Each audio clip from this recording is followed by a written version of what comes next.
Let's look at the customer and vendor master data. Both the customers and vendors can be created at three different data segment levels. First is the general data segment. General data will just have the main basic information like the name, the address, contact details, telephone number, fax, email, and so on. So this general data can be used by all the company codes. The general data is at the client level. That's why all the company codes created in the same client can access the general data. Then you can create the customer at the company code data segment level. Similar for vendors as well. So any company who wants to use this same customer or vendor, they can create it at their company code level. So you might have 2-3 companies. They all want to use the same customer. So they use the same customer ID, but individually they created their own company codes. Same scenario applies for vendors. Now the third data segment level is different for customer and vendor. For customers, you can create at the sales area data segment level. For vendors, it's at the purchasing organization data segment level. So what is the sales area? For these customers, you can have different sales areas. For example, you can have one sales area for one region, another sales area for another region. Or you might have sales areas for different countries or different continents. It's up to you how you would want to specify the sales areas. It can even be at the distribution levels. Sometimes one company code will have many sales areas. Many company codes can use the same sales area. So the sales area is up to you how would you want to define based on regions, locations, distribution channels, and so on. So for each level, the customer data is created. General data you initially create given all the address and contact detail information. Then at the company code level you can give specifically for that company code information. And for each sales area you can give the further information like what's the payment terms, when do you have to, customer has to pay by, and all those information. Now for vendors, you'll be having the purchasing organization data. Again, one company code can have different purchasing organization levels. Or many company codes can use the same purchasing organization data. So this purchasing organization has very specific purchasing information with regard to vendors. For example, within how many days you need to make the payments, like those payment terms can be applied over here. What are the vendor specific information you can be put at the purchasing organization data level. Anything related to purchasing will be applied to the purchasing organization data level. You'll get a clearer understanding when you actually go and create the customers and vendors at these three levels. And you can see which are the fields applicable in each of these data segment levels. For now, we should know that customers and vendors can be created at three data segment levels. Now, how to maintain this information for customer and vendor master data? Now, we saw the three different data segment levels. Now, if you want to create a customer and maintain all three data segment levels at the same time, then it's called central management. And the transaction code for that is XD01. If it's going to be a vendor, the transaction code will be XK01. So the D will be for the customer and the K will be for a vendor. Now similarly, if you only want to create a customer and maintain it only at the general data level and at the company code data level, then it's called decentralized maintenance. Then the transaction code to creating a customer will be FD01. To create a vendor, it will be FK01. We look at examples on creating them at both these levels. Account groups for customers and vendors. Just like we saw the general ledger master data, it had its own account groups, and the account groups control the number range and the field status groups. Similarly, for customer and vendor master data, you have account groups. So account groups in customers and vendors also control the field status of the master data. It also controls the number range of the accounts. For customers and vendors, you can assign an internal number range or an external number range. So if it's an internal number range, it will start off from the first number when you create the first customer, 1000 in this example. The second customer will be 1001, third customer will be 1002, and so on. If it's an external number range, then you can specify the numbering for the customer. You don't have to go in order, you can even go as 2015. The next customer you can give it as 2018. It's preferable to use the internal number range and let the system assign the numbers. Otherwise you will have to think what are the numbers available next and find out the correct number to assign to create a customer. Now you can have many customer and vendor account groups. It's advisable for each account group to have its own number range. For example, if you have domestic customers, have a different domestic internal number range group for that customer group. For foreign customers, have a different number range for foreign customers. The third option, which is different from the general ledger account groups, is a one-time account group. For example, if you rarely do a business with a customer, maybe you might not even do any business at all with that customer for another 2 or 3 years, or maybe 6 or 7 months, then you can create that account group as a one-time account group. The same scenario applies for a vendor as well. So the advantage of having a one-time account is you'll be just creating one customer account under this one-time account group, and any customers who you rarely do business with, you can use the same account group. So this helps to SAP without having to maintain too much of information for customer master or vendor master data, especially when the accounts are not used. Remember when we had the initial discussion regarding master data and transactional data? Master data is something which is stored centrally in the system and can be used over and over again. But in this scenario, if you're really going to do business with the customer, then you will be just creating them as a one-time account customer or a vendor. Now let's look at some configuration settings and define account groups for customers. Let's look at defining a customer account group for customer master data. IMG menu path is financial accounting new, accounts receivable and accounts payable, customer accounts master data, preparations for creating a customer master data, and define account groups with screen layout for customers. The short transaction code is OBD2. Let's execute this transaction. And you can see all the existing customer groups in the system are displayed. Now I'm going to create my own customer group. So I will see whether I can create one for a domestic customer group. I'll call my account group as ZDOM.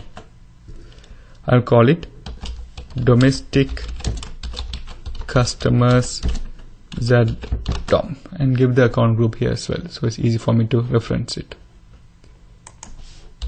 Domestic customers. Okay, here you define whether it's going to be a one-time account or not. It's not going to be a one-time account customer because I want to use this account group all the time for different customers.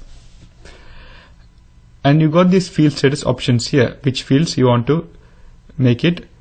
The 4 field status group you must know: suppress, required, optional, or display. So you got the 3 segments also here: general data, company code data, and sales data. So if I click on the general data segment, you get all the information regarding to address, communication, and all the other relevant information for general data. And I can define which are the fields I want to make mandatory or optional and so on. For now I'll just leave everything as optional. Similarly, you have your company code data segment. It shows for each of these groups which field you can make it hidden, mandatory, optional, or required. Same for sales data. All the information related to sales, for example, the sales, shipping, billing, all the sales group information are here. Okay. and you click on save.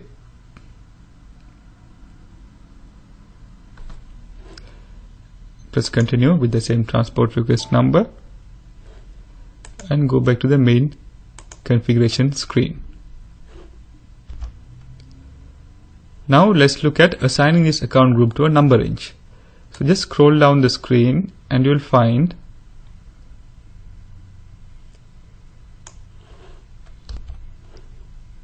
the create number range for customer accounts and assign number ranges to customer account groups.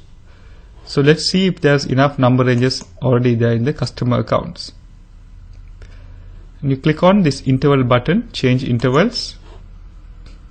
And you can see there's already some predefined numbers in the system. 1 to 9999, 1000 to 1999, 100,000 to 100, many zeros to 100 and 999 and so on. And you can see if it's been ticked with the external numbering, that means you got to specify the number. If it's not ticked, that means system will automatically generate the number. Similarly, you can see for each of these groups. This can be in the alphabets. Preferable to have a numerical number range for customer because easier to identify. So what we'll do, we'll use this number range, the number 2, that is 1 and followed by 5 zeros to followed by 1 and 5 nines. And you can see the current number is 100, 135. So if you create a customer now with this number range, the next your customer ID will be 100136. So let's just go back to the screen.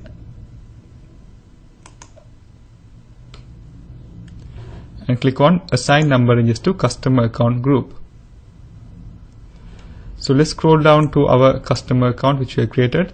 If it's too hard to find and too many settings are there, all you can do is just click on this position icon and type in directly your account group and it will pop up. And we'll assign the number range 2, which we saw, that 1002 199999. We can also select from here and it gets displayed over here. So I'm going to use this number range 2, that's this between this number to this number, and it's going to be internal, so I don't have to specify a number range, a number ID for the customer. I'm going to select that. That's been assigned and click on save. Continue. Okay. So now we have created the customer account group and you have assigned a number range. Now you're ready to start creating a customer. Now let's try to create a customer. Now before you can create a customer, you must make sure that the GL account for that customer reconciliation account is already there, because all the entries will be posting in SAP will be directly to a customer account. So how will it link to the general ledger? Because in the end, all the financial transactions has to somehow link to a general ledger account. So the link between the individual customers and the general ledger is the reconciliation general ledger account. So if it has not already been created, you can create it. So let's check. We'll go to the transaction code FS00 to create the GL account centrally.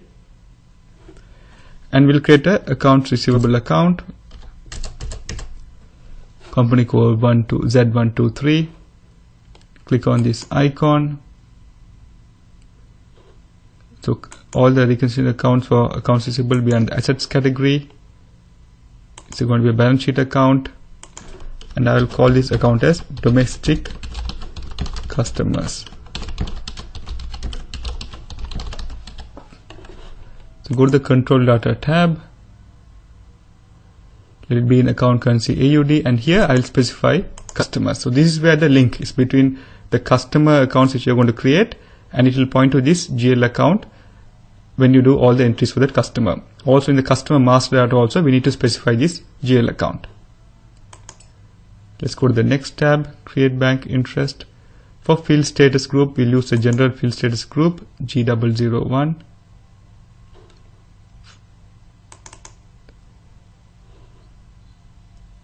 And save the transaction. Okay. Now we can exit out of the screen. Okay. Now let's go and create the customer accounts. So we'll go to accounting, financial accounting, accounts receivable, that's where customers will be in, master records, and here we can define whether we want to create it centrally or at company code and general data level. So we found early in our slide, centrally means it will be at the all three segment levels, general, company code, as well as the sales area level. Now we have not done any configuration for sales areas, so what we'll do is we'll just go and create at the main general data level and the company code level. So let's click on FD01.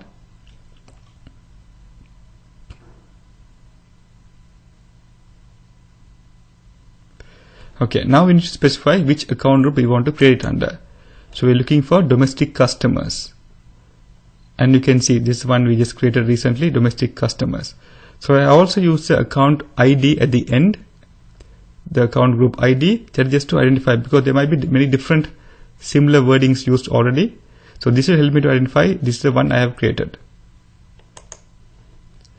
Okay, because it's going to be internal numbering, I don't have to give a customer numbering.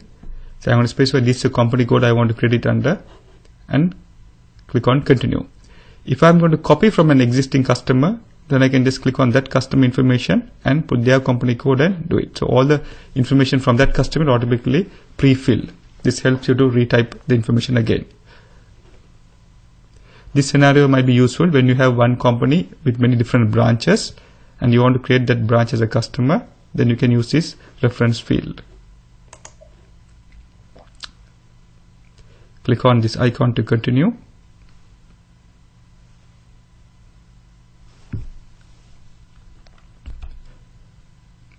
And you'll come to the main address screen. Now you can see this is all under the general data information. You can see here also given create customer under the general data segment. Here you can do in the title of that company. So I'm going to give company. If it's individual, you can put Mr. or Mrs. and any of the titles. For now, I'll use a company. Type ABC company. Here you can identify how you will want to search this customer by.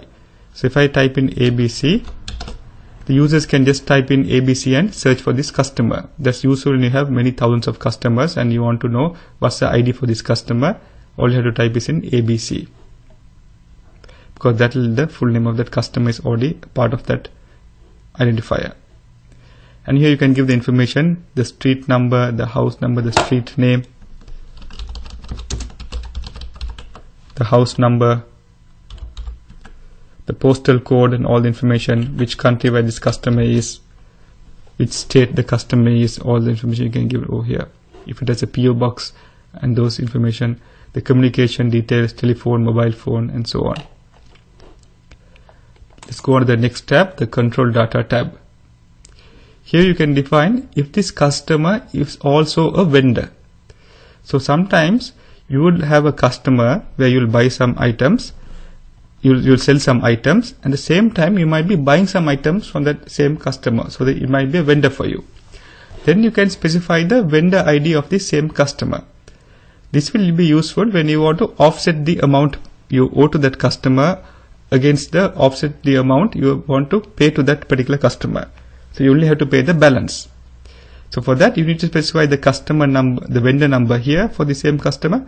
Similarly, the vendor master record, you need to specify that same customer number in their vendor master records field. But we are not going to be already created a vendor for that customer yet, so we'll just leave this blank. And here related information regarding to tax file number and all you can put here for the customer. This payment transaction tab, you can give in all the details, the bank details of that customer.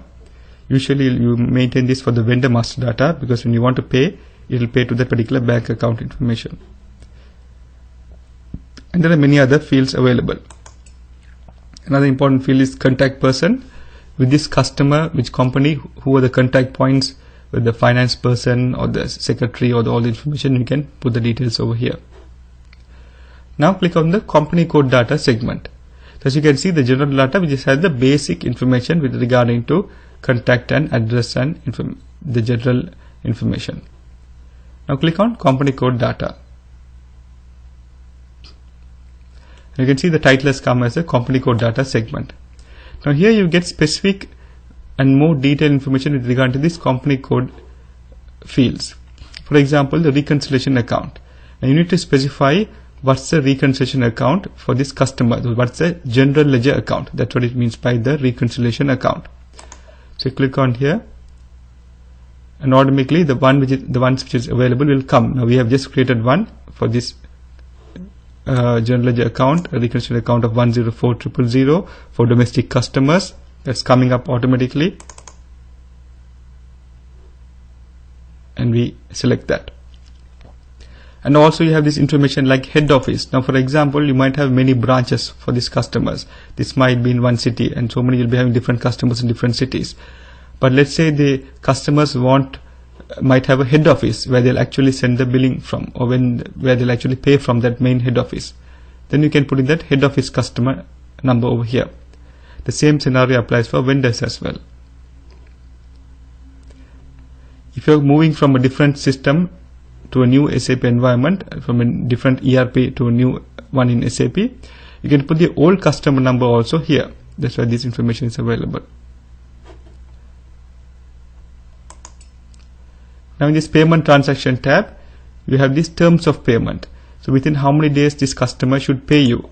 So there are many options already given by SAP, so you can select any of those things. So I'll select the payment term, for example,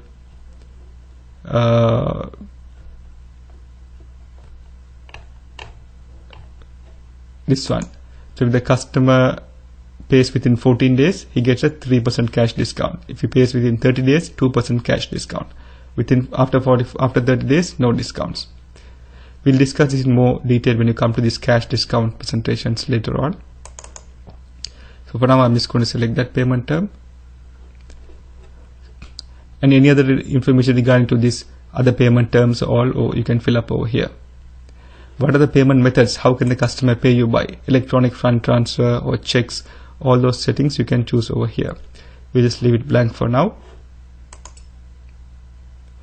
And the dunning procedures. This dunning information is useful when your customers don't pay. You can send them reminder notice. That's the meaning of dunning. We'll be looking at dunning later on in our presentations. And you can save.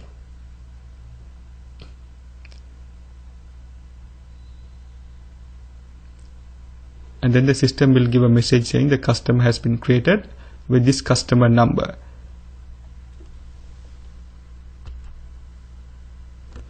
Now you can see the number has already been displayed over here. You get a message saying customer 100136 has been created for company code Z123. Now this number 100136 is coming because in our number range assignment we saw the last number used was 100135.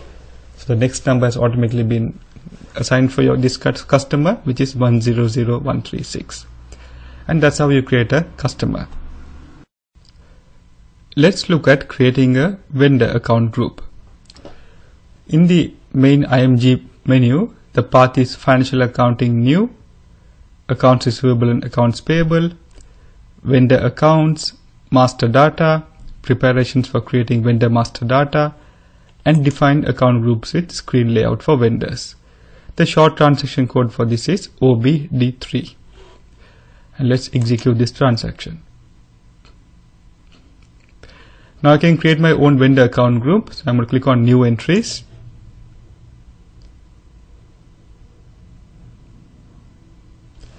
I'm going to give an assignment of an ID over here. I'm going to call it as ZVDO and call it domestic vendors. And I'll also give this ID ZVDO at the end. So when the display of all the general data information comes up, I can quickly know that this is my account group. It's not going to be a one-time account, so I won't tick this. Just leave it as it is. Just like you have one-time account for customers, you also have one-time account for vendors. And now you see the field status groups are different.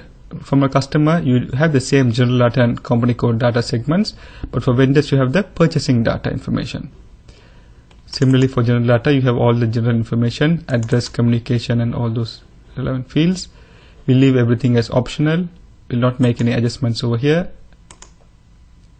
And save the transaction. Press OK to continue. So you have created your own new account group, ZVDO.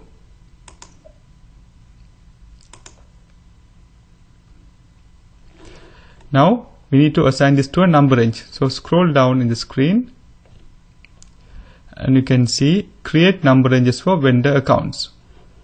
Let's execute that. Click on the intervals icon and you can see there are already some number ranges assigned. So we'll use one existing one. Now this number 2 is 10000 to 19999. The current number is 100212. If you want, you can add your own number range as well. Now let's try practicing adding one. So click on this button, interval, insert interval, and we'll assign a number range from 5 to 5 zeros to 5 to 5 nines. Okay, I need to give an identifier. I'm going to give it as 05. I'm going to put 1 2 3 4 5, 1 2 3 4 5.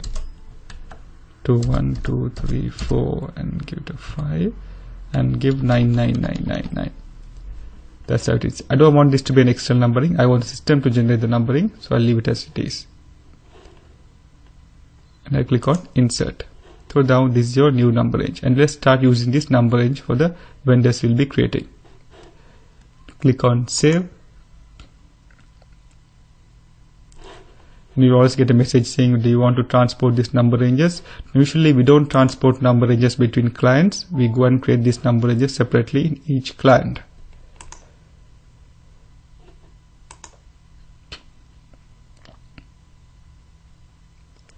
Okay, now we have created the customer account group. Now we have done the number ranges. Now let's assign this number range to the vendor account group. Now let's assign this number range to the vendor account group. Okay, let's go and search for vendor account group which we just created now, ZVDO. It pops up automatically, and we have just created a number range 05. Let's select that. It pops up over here. Click on save. Click OK to continue for the transport request. Okay, so we have done the three basic settings. We have assigned the vendor account, we have created a vendor account group, we have created a number range for it, and we have assigned that number range to the vendor account group.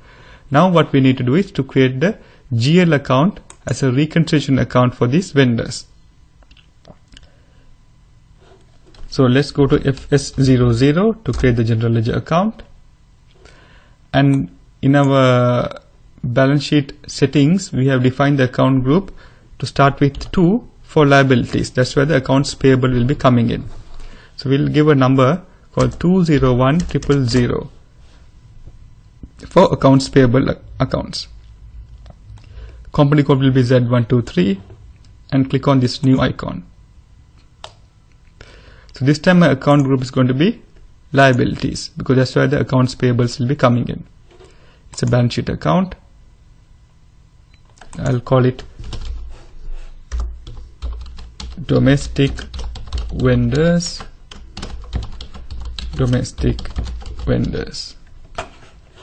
Go to control data, leave the currency as it is. Now here I'm going to select your reconciliation account group as vendors. So this is where the system will identify that this is actually a reconciliation account. You also need to specify this reconciliation account in the vendor master data, just like we did the same thing for customer master data. Go to the next tab, and we'll just specify a field status group. You can use the standard one for now.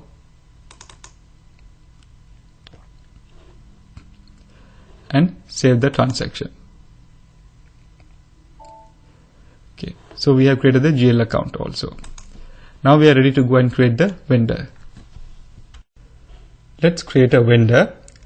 To create a vendor, go to accounting, financial accounting, accounts payable, master records, and create. We'll be creating at the company code level, so the transaction code for this is FK01. So select this. Now we are not going to give a vendor ID because we want the system to create it automatically. So I'm just going to specify my company code Z123, and here we are going to specify the account group, which is ZVDO, which we just created, but you can also select from the drop down menu ZVDO for domestic vendors.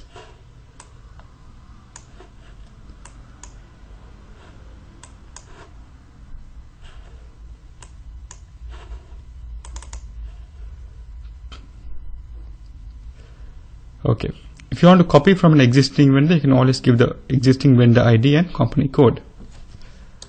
Click on enter.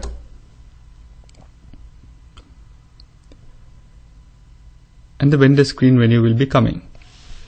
Now this is the main information where you can specify the address details. So for now, for title, we'll give it a company ID, and for name, we'll call it XYZ company, and we can say branch in Sydney branch. Maybe you can give it a name like that.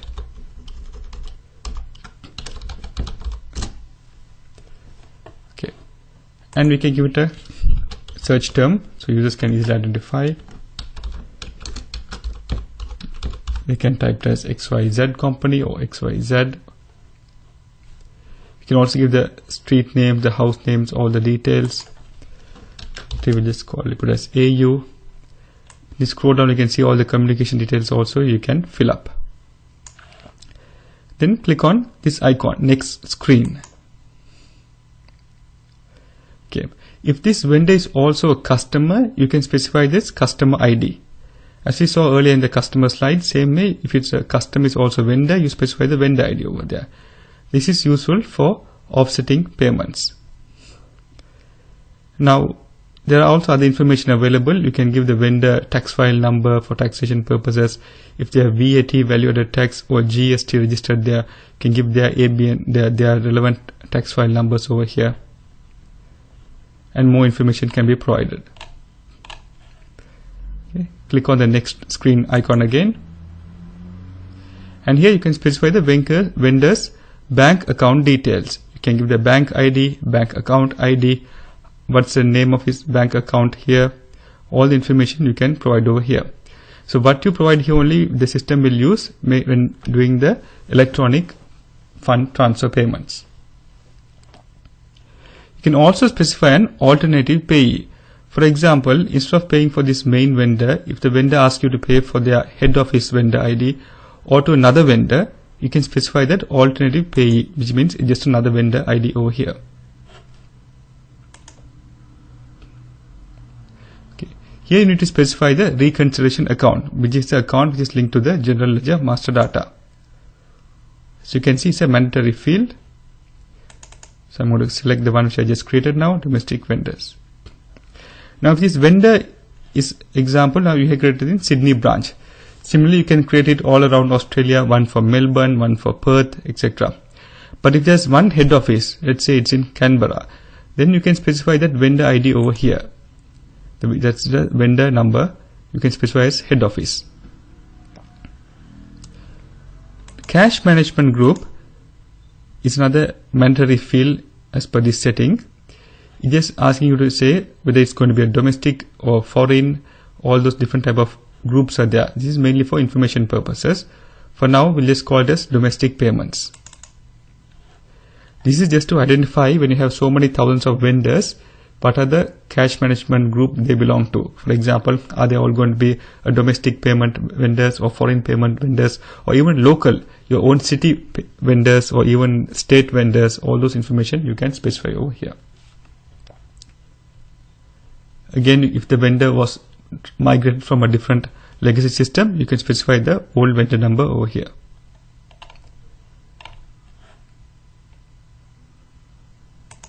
Let's click on the next screen icon. The payment terms field is here. This is where you decide between the vendor how often you need to pay. As soon as you receive the invoice, you need to pay within the first 30 days or first 60 days. All those can be defined by selecting the payment terms.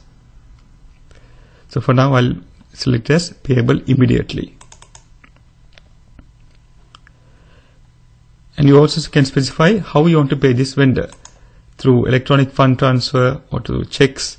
All this information are here. So let's say I can pay this vendor through bank transfer and checks. I can select both of these two options and click on this to continue. Again, as we saw in the alternative payee field was available in the bank master banking information of the vendor, you can also specify the alternative payee information here. For example, if this vendor is in a scenario that they have gone bankrupt and a bank has taken over this company, so then you can pay directly to that bank, or some administrator has taken over this company, you can pay directly to that administrator. So that's why you specify the administrator's vendor ID over here. Similarly, if the vendor says pay to my head office directly, you can specify the head office vendor ID over here. So that's the field alternative payee is used for. Now, if you don't want to make any payments to this vendor, you can block the vendor. That's why the payment block field is. Usually we do not want to block it at this level unless you have some extenuating circumstances where you don't want to make any payments to this vendor. Then you can do all these blocked scenarios. Block for payment, block for payment clearing. So many different types of scenarios are there.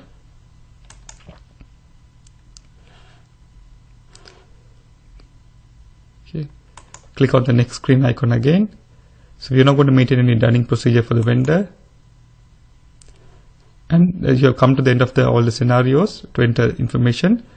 And they're asking, should the data be saved first? So click on yes. And the vendor has been created. So we are given the vendor number is given over here and says it's created for company code Z123. That's how you create a vendor.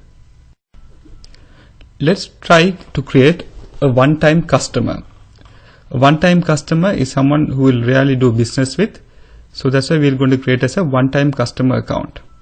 So the menu path, as you saw earlier, for customers is accounting, financial accounting, accounts receivable, master records, and create. Okay, so I'm going to choose a one-time customer account group. There are many already there in the system. It's going to choose the first one. My company code is Z123, and click on continue. Now you don't know whether it's going to be an external or internal number range, so we'll just find out. The system is automatically saying it uses an external number range, specify an account number. So I'm going to give it a number range, an ID on my own, calling it 1234. A1234. Okay. Now you can see the one-time customer screen is much less information required compared to the normal customer master data screen, because you're just going to use this one time. So here I'll just call it as a one-time customer, one-time domestic customers. So we can use the same customer for all the one-time customer scenario. Okay, and for control data, there's nothing, no other. So you can see all the tabs are hidden now because you don't need to enter all this information. And click on company code data. You can use the same reconciliation account, which is the domestic vendor account, domestic customer account. You can even create your own reconciliation account for one-time customers if it's required. You can put your terms of payment over here and payment methods.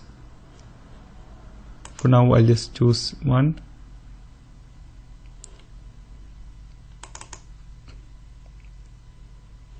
And save.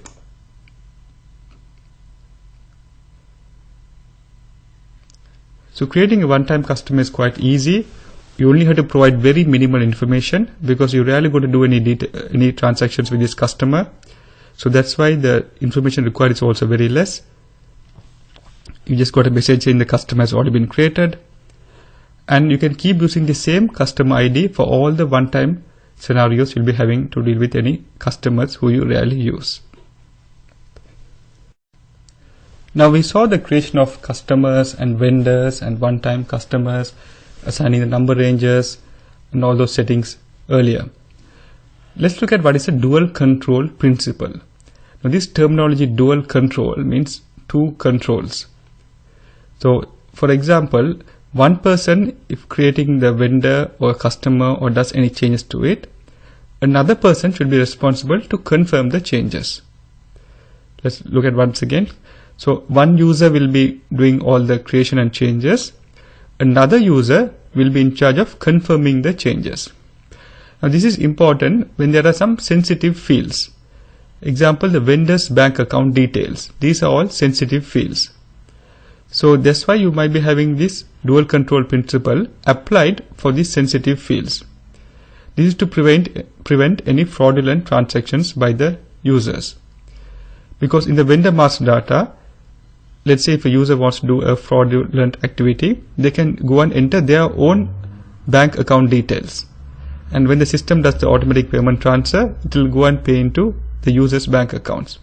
So to prevent this, you have the dual control principle activated in SAP for sensitive fields.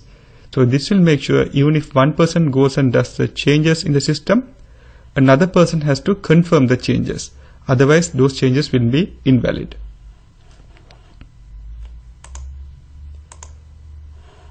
This just shows the configuration of how to do the dual control principle. The menu path is given over here, and if you execute this transaction, you can specify which fields you want to make it as sensitive. Let's just quickly have a look at it now. Let's look at the configuration path for dual control principle.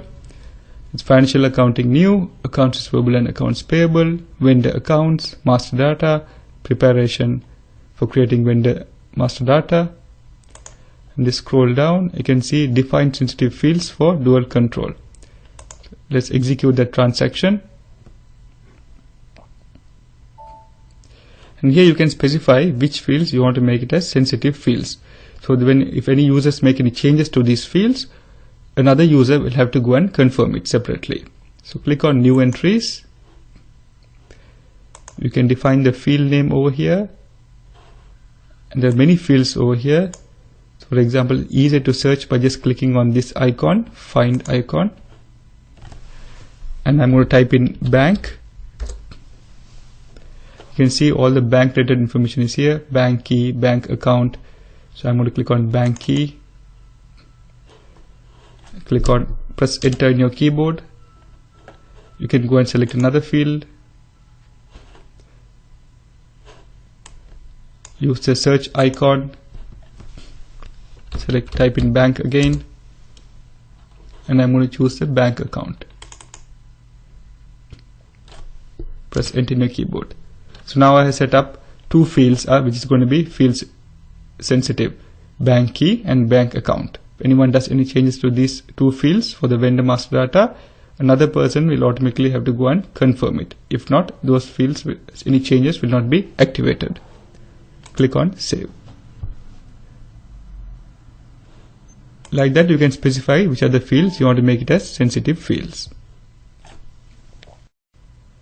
Let's look at customer and vendor clearing against each other. As we discussed earlier, to enable open item clearing between customers and vendors, you need to specify the vendor ID of that customer in the customer master data. And similarly, in the vendor master data, you need to specify the customer ID of that same customer. So this dual relationship will enable SAP to understand that this customer is also your vendor. Similarly, this vendor is also your customer. Next step, you got to go and select the clearing with vendor indicator under the company code data segment of the payment transactions tab. So if you select this indicator for a customer, automatically its system will know that it can clear with its own vendor. Same way, you got to go and select it in the vendor master data under the payment transaction tab, clearing with customer. So by enabling these two settings, you can clear between a customer and a vendor and only need to pay or receive the outstanding amount. Just to give a numerical example, if you have a customer and you owe them $1,000, but the customer is also your vendor and you owe them $5,000, then 5,000 minus 1,000, you only owe the vendor now $4,000. We discussed regarding the alternative payee field, where different scenarios you might have to pay for a different vendor instead of the same vendor. That's why you go and populate this alternative payee field with the new vendor ID number. Same way, you might have a head office also for a vendor. A vendor might have different branches and you purchase different items from different branches, but at the end of the day they will want you to pay at the head office of that vendor. So then if you specify the head office ID over here, you can also specify the head office ID in the alternative payee also, and you can directly make the payments to the head office of the vendor. The same scenarios can be applied to both vendors and customers as well.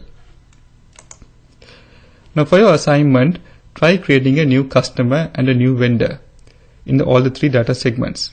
But before that, make sure you already have a customer vendor account group in place. If you can already use the existing one provided by SAP or create your own one. If you create your own one, make sure you have assigned to the correct number range. Also try enabling the customer. When you create a customer, create the same customer as a vendor and enable clearing against each other, just like we saw in the earlier slides. You can also enter an alternative customer or alternative vendor in the alternative payee or payer tab of the customer or vendor master data. Similarly, also create a vendor for a head office and enter the vendor's head office in the branch vendor ID for that vendor master data.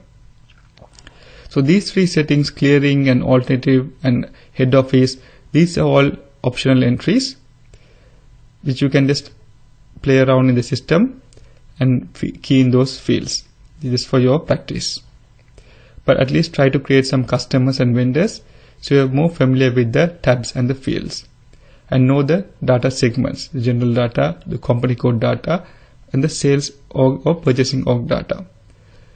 The purchasing org and sales org are not as important as the company code data because you'll have more transactions related to the company code data.